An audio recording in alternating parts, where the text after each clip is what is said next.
Number 4 के आगे के पॉइंट्स के बारे में बात करते हैं।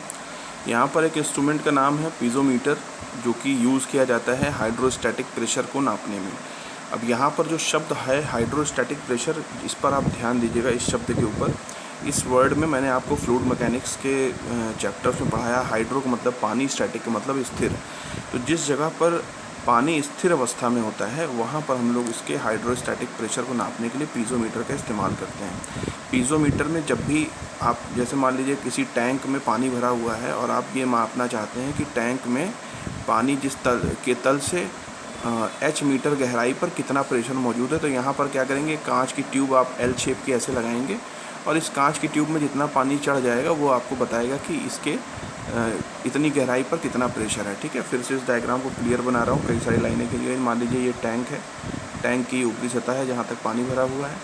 इसकी H गहराई तक अगर आपको पूछा जाए कि कितना प्रेशर होगा, तो आप एक कांच की ट्यूब लगाएंगे यहाँ L आकार की, और इसमें पानी जब जाएगा तो प्रेशर से जितना पानी ऊपर चढ़ जाएगा, ठीक है, इसी को हम लोग क्या बोलेंगे, रो जी एच के बराबर प्रेशर, जो ये बताएगा कि यहाँ पर कितना प्रेशर मौजूद है। पीज़ोमीटर हमेशा एटमॉस्फेरिक प्रेशर से ज़्यादा प्रेशर होने पर ही नापता है।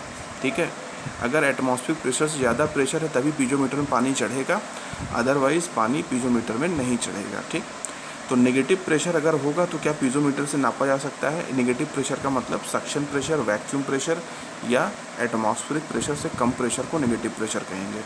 तो नेगेटिव प्रेशर कभी भी पीज़ोमीटर से नहीं नापा जा सकता है। केवल पॉजिटिव प्रेशर जो होगा वही पीज़ोमीटर के द्वारा नाप सकते हैं, वो भी हाइड्रोस्टैटिक कंडीशन में, जब जल क्या हो, स्थिर हो, बह रहा होगा तो नहीं नाप पाएंगे। ठीक है, अब आते हैं science and practice of water flow measurement को क्या बोलते हैं। तो वाटर फ्लो मेजरमेंट की जो साइंस है या जो इसका विज्ञान है और इसका जो प्रैक्टिस या इसको जो मेज़र करने के तरीके हैं, इसको फ्लूवीमेट्री का नाम दिया गया है। बहुत ही इम्पॉर्टेंट क्वेश्चन है, कभी भी पूछा जा सकता है, इसको आप तैयार रखें।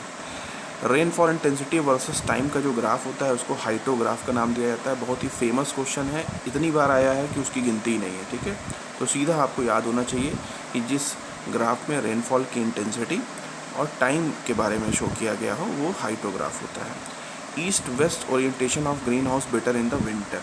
ठीक है, ईस्ट वेस्ट ओरिएंटेशन का मतलब कि अगर यहाँ पर 4 दिशाएं होती हैं, NSEW, E for west and W।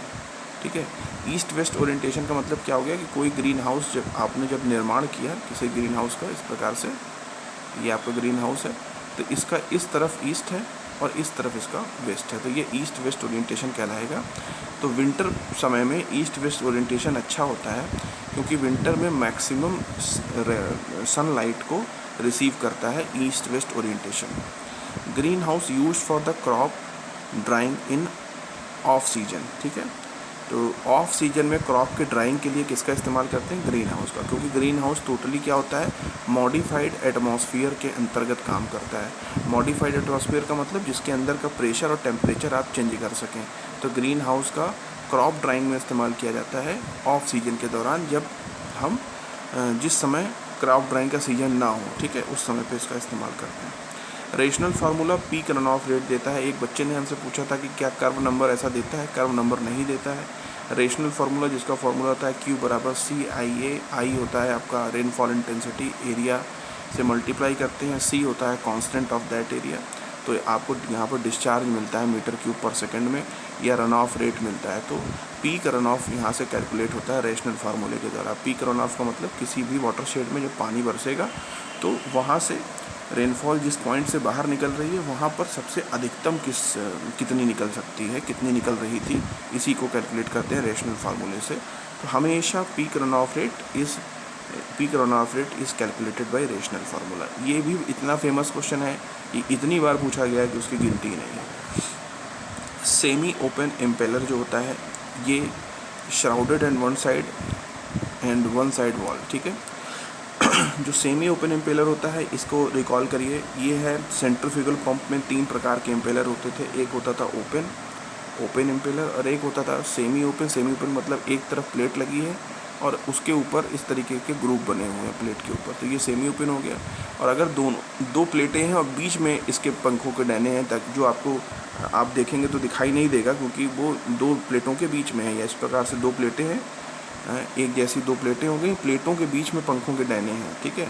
तो ये आपका क्या हो गया, दो सिक्के समझ लीजिए, दो सिक्कों को आप दो जो है उसकी डिस्क समझ लीजिए, किसकी, जो आप डीवीडी या सीडी पहले देखा होगा आपने, तो दो सीडी को आप ले लीजिए और बीच में उसमें पंखे बना दीजिए और पंखे उन्हीं के साथ जोड़ दीजिए, तो वो जो बनेगा उसको क्या बोलेंगे आप, डबल साइड वॉल या डबल श्राउडेड। तो और जिसमें एक तरफ होगा उसको क्या बोलेंगे, सिंगल श्राउडेड। तो सेमी ओपन इम्पेलर का मतलब क्या हुआ कि पंखों के एक तरफ वॉल है या एक तरफ बंद है, तो उसको क्या बोलेंगे, श्राउडेड इम्पेलर। तो सेमी ओपन इम्पेलर क्या होते हैं, वो एक तरफ से श्राउडेड होते हैं या एक तरफ उसमें वॉल होती है। फिर आते हैं cross sectional area of conservation ditch. किसी स्टैंडर्ड कंजर्वेशन डिच का जो क्रॉस सेक्शनल एरिया है वो कितना होता है, 1.583 मीटर स्क्वायर, ठीक है। कंजर्वेशन डिच का जो आपका क्रॉस सेक्शनल एरिया है, कंजर्वेशन डिच का मतलब क्या हुआ कि जब वहाँ पर हम लोग वाटर के कंजर्वेशन के लिए ढाल पर जहाँ पे वाटर कंजर्वेशन के लिए हमने डिच बना रखी है, डिच का मतलब नालियाँ बना रखी हैं, किसी ज़मीन की ढाल पर जहाँ से पानी बहता हुआ आ रहा है वहाँ पर हमने इस प्रकार से नालियों का निर्माण कर रखा है कि पानी इसके अंदर आके भर जाता है और उसके बाद जब इस नाली में भर जाएगा फिर आगे बहेगा। तो नाली में भरा हुआ जो पानी है वो रिस कर नीचे चला जाएगा, तो वाटर कंजर्व हमारा होता रहेगा। तो ये इसकी जो कंजर्वेशन डिश का जो क्रॉस सेक्शनल एरिया होता है, इस जगह पर देखिए उसको क्रॉस सेक्शनल एरिया जो होता है इसका कितना होता है, 1.583 मीटर स्क्वायर। ये एक मानक के तौर पे बनाया गया है। तो उसके बाद आते हैं फार्म पाउंड। जो फार्म के अंदर जो पॉन्ड्स बनाए जाते हैं, फार्म पाउंड का मतलब तालाब जो बनाए जाते हैं वो मिट्टी को खोद कर बनाए जाते हैं, ठीक है। नेचर पर जो स्थित तालाब हैं उनको फार्म पाउंड की संज्ञा नहीं दी गई है। जो नेचुरल तालाब हैं, जहाँ पर नेचर ने कुछ ज़मीन को नीचे धंसा रखा है, जहाँ पानी इकट्ठा होता है, उन्हें फार्म पॉन्ड नहीं बोला जाता, उन्हें हम केवल पॉन्ड बोलते हैं, ठीक है। अगर फार्म पॉन्ड वर्ड लगा हुआ है मतलब कि आपने उसे खोद कर बनाया है। तो farm pond is a man made structure, not a natural structure.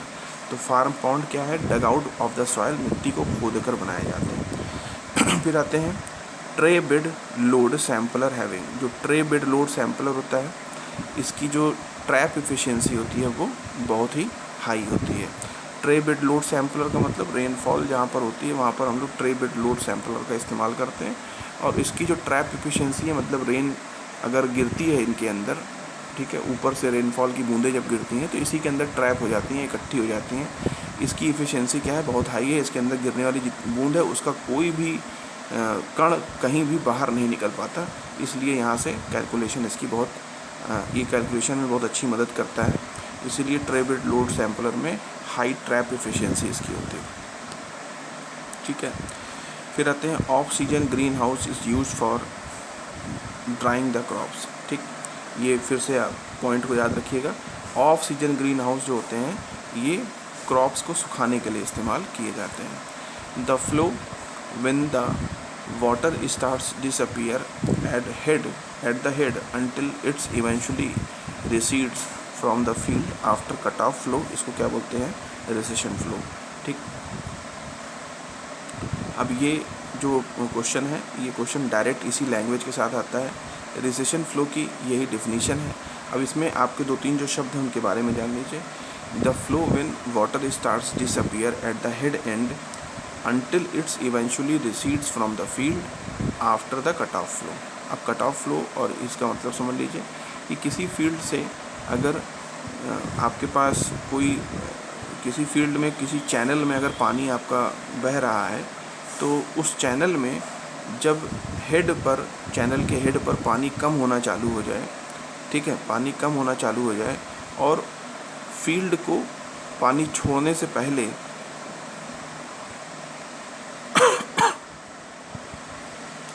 Field को पानी छोड़ने से पहले जो कट ऑफ फ्लो था, आप देखिए इसमें दो तीन शब्द ऐसे हैं जो कि जिसके बारे में आपको मैं इस तरीके से नहीं, थोड़ा लोकल लैंग्वेज में आपको समझाता हूँ। ऐसा समझिए कि इसमें कट ऑफ फ्लो जो वर्ड है इसका मतलब समझिएगा। कट ऑफ फ्लो का मतलब ये हुआ कि कहीं किसी फील्ड से मान लीजिए किसी जगह पर पानी रेनफॉल हुई, रेनफॉल से जब पानी बाहर निकला तो यहाँ से कोई चैनल आपने बना रखा था, ठीक है। अब जब चैनल आपने बना रखा था तो इस जगह पर जिस पॉइंट पे चैनल बना रखा है, तो इस एरिया में मान लीजिए पानी बरसा, पानी बरसने के बाद इस चैनल तक पहुंचा। इस चैनल से जब पानी बाहर निकलने लगा तो एक समय ऐसा आएगा जब इस फील्ड का सारा पानी इस चैनल में पहुंच चुका होगा, ठीक है। जैसे ही पानी बाहर बरसेगा, देखिए मैं कलर थोड़ा चेंज कर रहा हूँ। जैसे ही रेनफॉल हुई तो पहला पानी इस चैनल के अंदर इंटर करता है, पहला पानी इस चैनल के अंदर इंटर करेगा। पीछे से और पानी आता रहेगा और यहाँ जो पानी इंटर किया था ये आगे बढ़ता रहेगा। एक समय ऐसा आएगा जब इस फील्ड का सारा पानी इस चैनल के अंदर इकट्ठा हो चुका है, इस चैनल के अंदर प्रवेश कर चुका है या आगे बढ़ चुका है। तो जब सारा पानी यहाँ से इस चैनल के अंदर आ चुका है तो उस पॉइंट को बोलेंगे कट ऑफ फ्लो, क्योंकि यहाँ से फ्लो अब होना बंद हो गया। मतलब यहाँ का सारा पानी जब चैनल में आ गया तो अब इधर से कुछ नहीं आएगा, तो उसको क्या बोलेंगे, कट ऑफ फ्लो। उसके बाद जब इस चैनल से पानी आगे बढ़ गया और पीछे से पानी आना बंद हो गया, तो एक समय ऐसा आएगा जब इस चैनल की स्टार्टिंग जहाँ पर है, अब इस चैनल का स्टार्टिंग पॉइंट कहाँ पर है, तो इस चैनल का स्टार्टिंग पॉइंट आपका इस जगह पर है। ये चैनल का स्टार्टिंग पॉइंट है। इस चैनल के स्टार्टिंग पॉइंट पे जितना पानी था धीरे धीरे अब कम होना चालू हो गया और पानी बाकी आगे बढ़ ही रहा है। तो जब चैनल के स्टार्टिंग पॉइंट पे पानी कम होना चालू हो गया तो उसी पॉइंट को क्या बोलेंगे, recession flow. Cut off flow कब हुआ, जब इस पूरे वाटरशेड एरिया से या इस पूरे क्षेत्रफल से जितना पानी था इस चैनल में आ चुका है, अब इधर से कुछ नहीं आ रहा, तो कट ऑफ हो गया फ्लो का। और जब इस चैनल में पानी आगे की तरफ बहने लगा तो एक समय ऐसा आएगा कि पीछे से पानी तो ऐड हो नहीं रहा है क्योंकि फ्लो का कट ऑफ हो चुका है, इसलिए यहाँ पर चैनल के हेड पर पानी कम होना चालू हो जाएगा, जिसको हम लोग रिसेशन फ्लो बोलेंगे। पानी कम होना चालू हो जाएगा तो उसी को हम लोग क्या बोलेंगे कि वो धीरे धीरे पानी वहाँ पर कम हो रहा है, तो इसको रिसेशन फ्लो या ये बोलेंगे कि धीरे धीरे पानी अब कम की स्थिति में। अब रिसेशन फ्लो आपको हाइड्रोग्राफ में आप याद करिए, मैंने आपको बताया था कि हाइड्रोग्राफ इस तरीके से होता है, ऐसे ऊपर उठा फिर नीचे गिरा। ऊपर वाले हिस्से को बोलते हैं राइजिंग लिम्ब, मतलब रेनफॉल हो रही है, पानी बढ़ रहा है। फिर आपका पीक रन ऑफ मिलता है, मतलब जहाँ पर मैक्सिमम रन ऑफ पा सकते हैं। फिर उसके बाद जब रेनफॉल कम होने लगती है तो फिर से हाइड्रोग्राफ नीचे गिरता है और इस पॉइंट पर आपको मिलता है, इस पॉइंट के आगे मिलता है रिसेशन फ्लो, मतलब फ्लो अब धीरे धीरे कम होते होते ख़त्म होने वाला है। तो इस पॉइंट को जहाँ पर हेड पर पानी कम होने लगा, इसका मतलब ये हुआ कि अब और रेनफॉल इधर नहीं हो रही है और इस चैनल से होकर जो पानी बह रहा है वो धीरे धीरे अब ख़त्म होने वाला है, ठीक है। उसी की प्रॉपर्टी यहाँ पर बताई गई है। तो देखिए यहाँ पर when the water starts disappear at the head end, मतलब जहाँ पर हेड एंड, जब भी मैंने बताया चैनल का जो हेड एंड है वहाँ पर धीरे धीरे पानी क्या हो रहा है, डिसअपियर होना चालू हो गया है। और कट ऑफ फ्लो के बाद जो है धीरे धीरे क्या हो रहा है, वो डिसअपियर होना चालू हो गया, उसको क्या बोलेंगे, रिसेशन फ्लो, ठीक। अब आते हैं इसके आगे। Part of precipitation moves laterally through the upper crust of the soil and return to the surface at some location away from the point of entry into the soil is called interflow। इसके बारे में मैंने आपको बताया था कल की class में, कल के पॉइंट वाले लेक्चर में, तो इसको ध्यान से सुन लीजिए। ये एक ढालदार ज़मीन है जहाँ पर हर एक ज़मीन पे किसी न किसी तरफ ढाल होता है। तो अब रेनफॉल अगर आपको रिसीव हो रही है इस पर तो किसी डायरेक्शन में बहेगी। ऊपर से बहने वाला जो पानी है जिसको आप देख सकते हैं, ये ओवरलैंड फ्लो है। और ऊपरी क्रस्ट जो लैंड की है, भूमि की है, इसके अंदर भी भूमि की टोपोग्राफी या भूमि की ढलान के कारण पानी कुछ ऊपरी क्रस्ट में भी इसी फ्लो की डायरेक्शन में बहता रहेगा। इसी को इंटरफ्लो का नाम दिया गया है, ठीक है। अब इसको इंटरफ्लो का जब नाम दिया गया है तो ये क्या होता है, अपर क्रस्ट ऑफ सॉइल में लैटरली चलता है। जिस तरफ रेनफॉल बह रही है उसी तरफ ऊपरी क्रस्ट जो सॉइल की है या ऊपरी सतह जो सॉइल की है उसमें ये पानी उसी डायरेक्शन में बह रहा है, ठीक है, उसी के प्रभाव में बह रहा है। तो इसको इन्फ्लुएंट फ्लो भी बोलते हैं और इंटरफ्लो भी बोलते हैं, ठीक है। तो यहाँ पर क्या है, इसका जब भी ऑब्जेक्टिव आता है तो ये शब्द जरूर इस्तेमाल करता है, ठीक है। प्रेसिपिटेशन मूव लैटरल, यहाँ पर